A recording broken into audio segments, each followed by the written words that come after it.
Alright, so hello everybody and welcome back to a new video on my channel. I decided to do a series on showing you how to do a GFX, credits to Charmsy for that, and it was requested by a viewer, which you can see right now on the screen, and this is part 1 of the series, and I will show you how to get rigs dressed in post. To actually make a GFX you need 3 different apps. At first Roblox Studio, second Blender, and third a editing software of your choice. I just chose 2 free and very popular ones, but again it is your choice.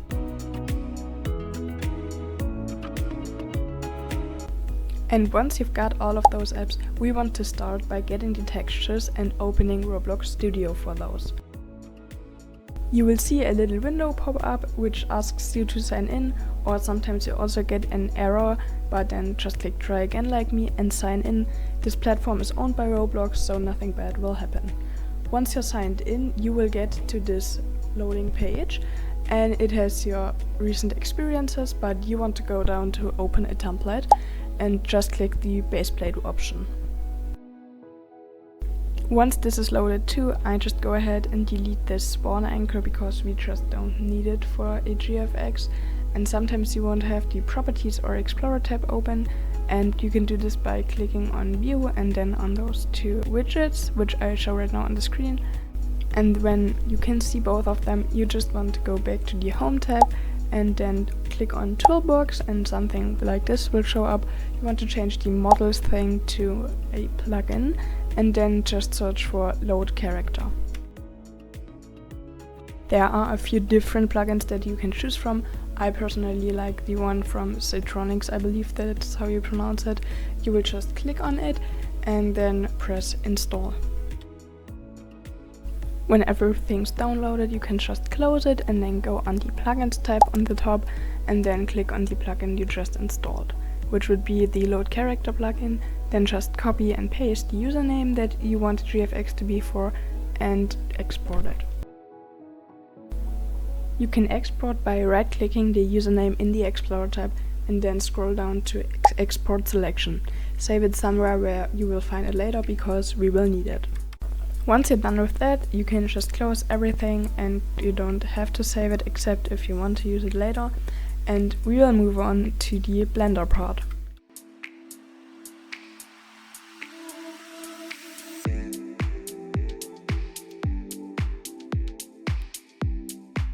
Once you open Blender, you will see something like this with your recent projects, but you will just click off of that and open Lightroom.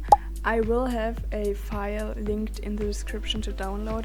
Don't worry, it's safe, I'd say, because I use it all the time and I haven't experienced anything bad with it. But you will download it and then just double click on it, for example, on your desktop, and it should open it in Blender. Now, once you've opened it, you will see something like this, and we will need some rigs to make a Roblox character dressed in 3D. And for this, I personally like to use the SoftyGB rigs. You will just go to Google, search SoftyGB rigs, and then click the first link that shows up. And then you want to click I want this in the top right corner, and should take you on another page, and you can pay something, but you can also get them for free. That's what I did right here, so just enter 0 and then click next.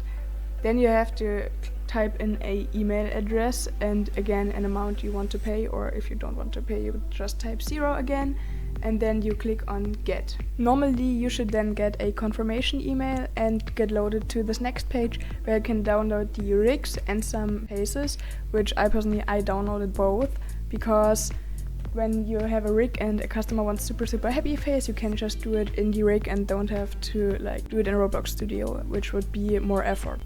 After this, you want to import it into Blender, which you have to click edit and then preferences for, then add-ons, and then click on install and find the location that you just downloaded it.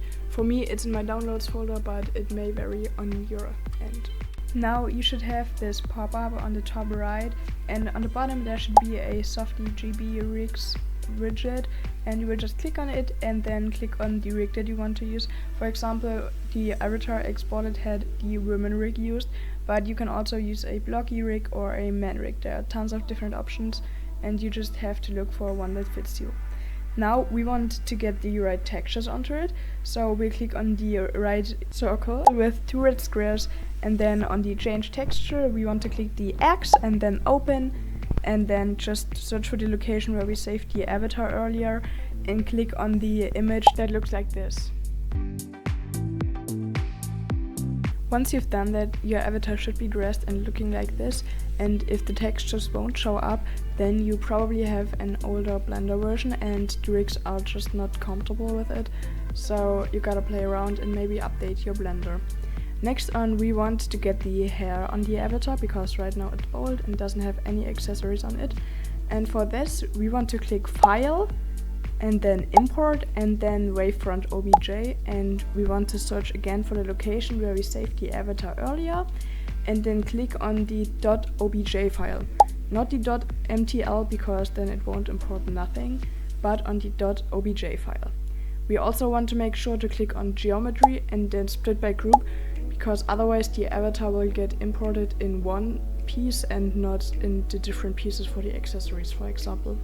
The avatar might spawn in the wrong location, but that's no problem because you can just click on the move tool and then we can move it around, and I always drag it to the position next to the rig just because it will be easier to put the accessories on, and I can delete the body that I don't know because we have it from the rig, but that's just my personal preference. You can also just drag it right on the rig. Now you will delete everything that you don't need, so this would be the body because we have the rig with the body, and the 3D clothing. I always delete this because I'm not 100% sure on how to do this. Like, I can do basic stuff but not a lot, and for a beginner gfxartist I would delete the 3D clothing too.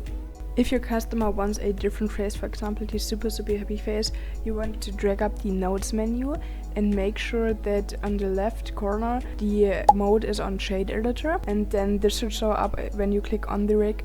You want to zoom in on the face texture and click X again and then open, and then you will go back to your downloads folder or wherever you downloaded the faces that we previously could download with the rigs too, and you want to search for your face that you want to apply and then double click on it and it should be added. Now we want to add the accessories to our rig, so for this you either drag with your left mouse about the head or accessories that you want to add, or you can hold shift and click on the accessory on the top, and then while holding shift click on the accessory on the bottom so that you select everything, and then you just want to move it right above the neck of the rig, just like this.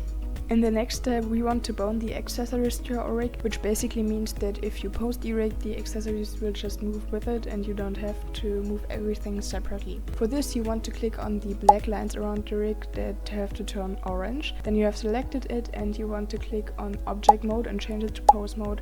Then select your accessories again and click on the head, usually because all you keep is the head for the beginning, and then you click on the line around the head and Ctrl P and then click on bone.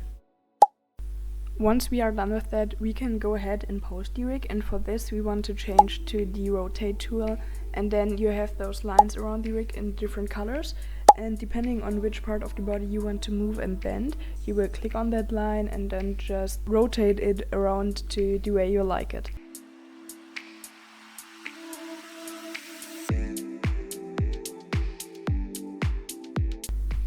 When you are happy with the way your pose looks, you can change the mode back to object mode, and you may ask yourself, what is this square for? This is the camera, which means that this is the image that will be rendered, and you can move it by actually changing something in your settings, which will make it easier to move the camera around. To do this, you want to click on Edit and then scroll down to Preferences, and in that click on Navigation. You want to scroll to 3D View and then click on the first part that shows up, which says 3D View in brackets Global. You want to scroll down until you see View Navigation in brackets Walk/Fly, and then click on the little box and press Ctrl and F. Then you can close the window and you should be able to move your camera around. Maybe you have seen some Roblox GFXs where the avatar is glossy, which basically means that it has that glossy texture and not like matte like it is right here. I will show some on the screen probably, and for this you can actually click on the avatar, like on the torso at first, and then again click on the red dot with 2 squares, and turn the roughness down to 0, and if you want you can turn the metallic up to maybe 0.5 or something, but it's up to you. I usually just turn the roughness down, and you will notice that the accessories aren't glossy then, because you just have to click on them manually and change the roughness down again. Now that all of this is done, we want to render the image to actually get the transparent render, and for this you want to go to the top left corner and click on render, and then on render image, and a little pop-up should show, and just wait until it's finished rendering, and then you want to click on image, save as, and then click wherever you want to save it. When you are finished saving, you can just close Blender, and then in the next part I will probably show you some editing, like not everything, but quite some parts. And yes, I hope you enjoyed the video. If you're still having any questions or concerns, you can just leave a comment below or contact me through my business email or on my Gilded server. And with that being said, I hope you enjoyed the video, and see you in the next.